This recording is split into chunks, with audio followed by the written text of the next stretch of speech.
السلام علیکم و رحمت الله و برکاته. تماشابینای کانال سوال و جواب.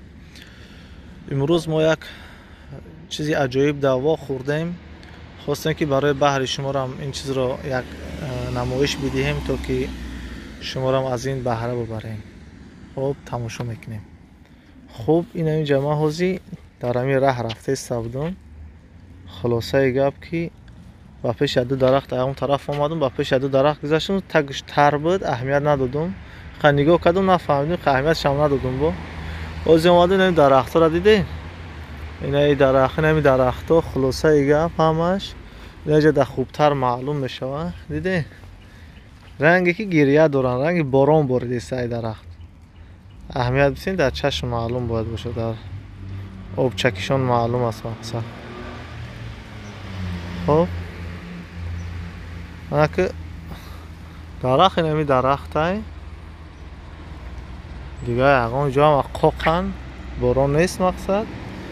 عجایب قدرت الله ایران که فکر نمیکن دیگه چی باشه. عجیب است، باور کن حیران شدم.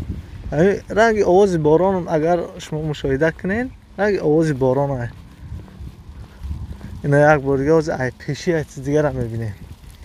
اینا هر یک درخت در پیشش هسته. اینا دیدین؟ لا حول ولا قوة الا بالله العلی العظیم. این قدرت ببینین، از تگه باران میره. عجیب، اینجا باران نیست.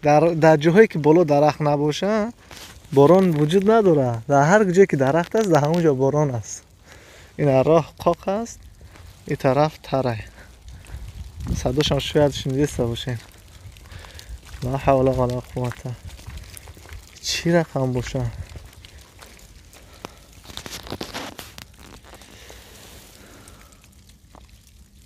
اینه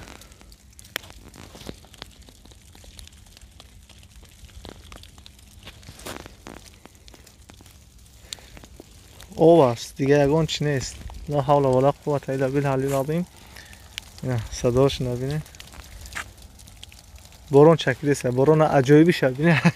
اینجا که درخت بسیارتر عجایب هستن تر شدگی از زمین. اینجا باران نداره. عجیب. اینجا باران نداره. اینجا ایام شمالک آورده باشه اگه تا دیگه نیست باران. عجیب. باور کنم من خیلیش نادیدم در حیات خودم. اگه سبب دیگه داره نمیفهمم. این اینجاش قاقتره که این درخت برگ شاخ چکش کم اینجاش دگو تا بریده کم. عجیب هست، اینجا هم بریدگی هست معلوم است. اینه لا حول ولا قوة الا بالله العلی العظیم. خب سلام علیکم و رحمت الله و برکاته.